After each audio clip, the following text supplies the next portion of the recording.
nyigisha kuba umuntu nyagasani,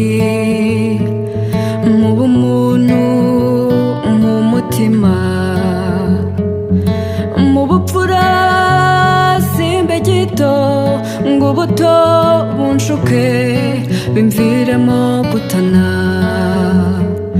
Ngira umuntu ari kumwe n'umuntu, nyigisha gutanga ibitekerezo byanjye, unyigishe no kubaha iby'abandi, nyigisha kuba inshuti nziza, ariko unyigishe no kutivanga mu by'abandi.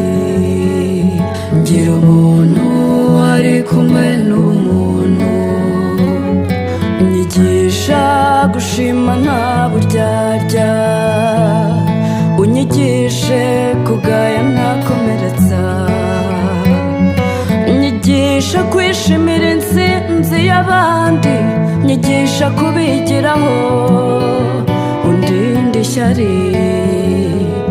Ngira umuntu ari kumwe n'umuntu,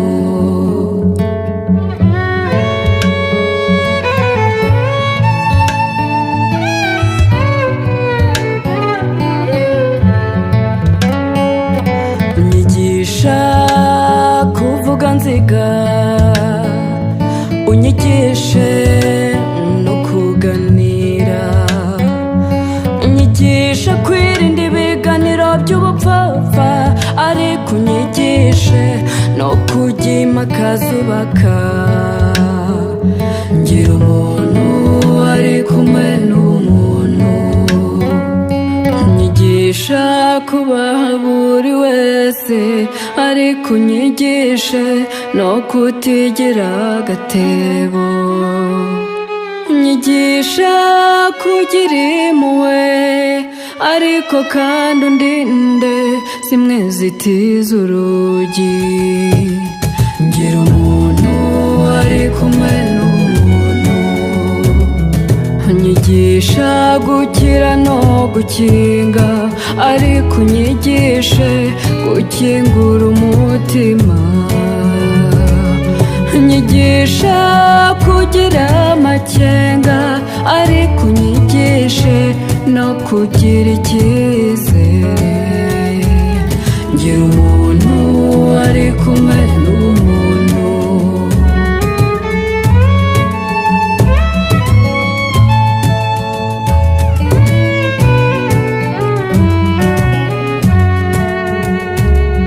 unyigisha gukora ntategereje gushimwa, kandi nishimwa sinzishyire hejuru, unyigisha kugira neza nubwo ineza yanjye ntayisanga imbere. Ngira umuntu ari kumwe n'umuntu, nyigisha kubana n'abantu neza, nzasige inkuru nziza imusozi, nyigisha kubana n'abantu neza, maze nzasige inkuru nziza imusozi. Ngira umuntu ari kumwe n'umuntu, ngira umuntu